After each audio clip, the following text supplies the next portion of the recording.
Bismillahirrahmanirrahim. Assalamualaikum warahmatullahi wabarakatuh. Alhamdulillahirrabbilalamin. Assalatu wassalamu ala asrafil mursalin Sayyidina Muhammadin wa ala alihi washabihi ajma'in, amma ba'du. Yang saya hormati dan juga saya takdimi, yakni dosen pengampuh mata kuliah Tahsinul Qiraah Bapak Fikri Farihin MPD. Pada kesempatan kali ini saya atas nama Raful Umam akan menjelaskan tentang gharib dan muskilat dalam ilmu tajwid.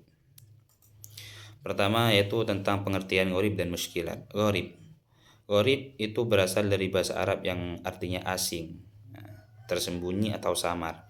Istilah gharib diambil dari bahasa Arab. Menurut Ibrahim Mustafa, ia merupakan isim sifat dari kata gharabah yaghribu yang artinya yang artinya sulit dan kafiyah atau samar. Dalam literatur Arab, istilah gharib al-qiraah tidak populer dalam peristilahan ilmu qiraah dan tidak pernah dipakai dalam tulisan para pakar ilmu qiraah. Istilah ini banyak dipakai dalam buku-buku tajwid di Indonesia, misalnya metode qiraati, memasukkan bahasa gharib al-qiraah tersebut pada jilid 6.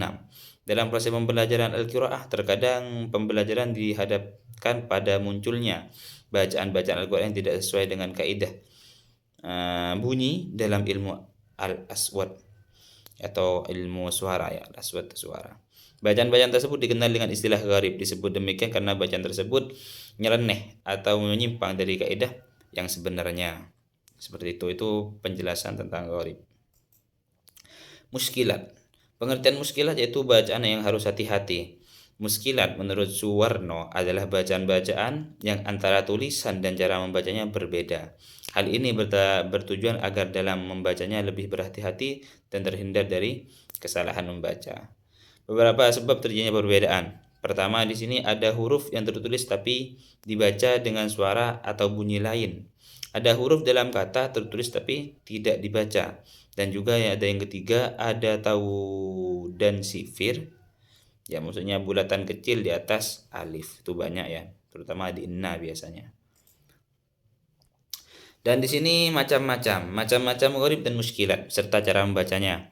Macam-macam gharib dan muskilat di sini ada sakta. Sakta adalah berhenti sejenak, sekedar dua harokat atau satu alif tanpa bernafas. Sakta banyak, hanya ada pada 4 tempat dalam Al-Quran. Jadi contohnya di Yasin itu ada contohnya, saya lupa ayatnya apa ya. Mim marqadina hada, kayaknya itu, lupa saya. Ada juga imalah. Imalah adalah mengiringkan bunyi fathah pada kasrah. Tulisan ra dibaca re.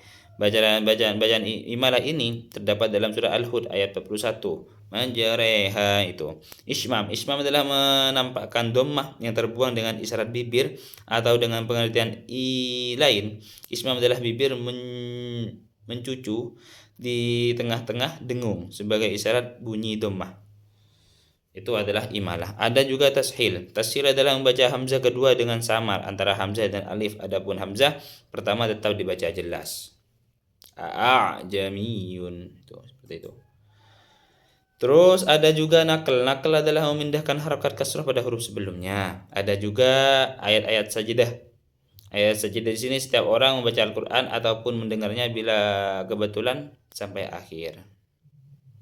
Itu membaca sajidah. Disunatkan membaca tasbih. Macam-macam muskilat dan cara membacanya. Perubahan suara yaitu suara huruf sod diganti dengan suara huruf sin. Itu muskilat.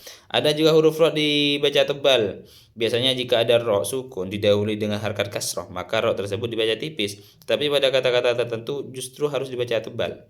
Ada juga huruf waw tidak dibaca. Yang terdapat huruf waw dalam sebuah kata tapi tidak dibaca. Misalnya kata yazku dan juga dan lainnya. Di sini banyak juga ya. Itu adalah contoh muskilat. Contoh gharib dan muskilat dalam Al-Quran. Di sini ada contohnya ya. Contoh yang pertama yang sakta. Qalu ya a'udzubillahi minasyaitonirrajim. Bismillahirrahmanirrahim. Sesuai di surat Yasin ayat 52. Qalu ya wailana man ba'athana min marqadina Hadza ma wa'adar rahman wa sadaqal mursalun. Itu yang sakta. Ada juga imalah. Bismillahirrahmanirrahim. Wa qala irkabu fiha bismillahi majraha wa mursaha. Inna rabbi la ghafurur rahim. Ada juga ismam dalam surah Yusuf ayat 11. Bismillahirrahmanirrahim. Qalu ya abana ma laka la ta'manna ala Yusuf wa inna lahu lanasihun. Itu adalah contoh yang dari gharib. Ada juga contoh dari muskilat. Di sini, man dzalladzi yuqridullaha qardan hasanan fayudha'ifahu lahu ad'afan katsirah. Wallahu yaqbidu wa yabsitu. Wallahu yaqbidu wa yabsitu wa ilaihi turja'un. Itu adalah contoh yang muskilat, yang mana as-sad diganti menjadi sin. Nah, mungkin hanya itu yang bisa saya sampaikan. Kurang lebihnya saya undur diri. Ihdinas siratal mustaqim. Wassalamualaikum warahmatullahi wabarakatuh.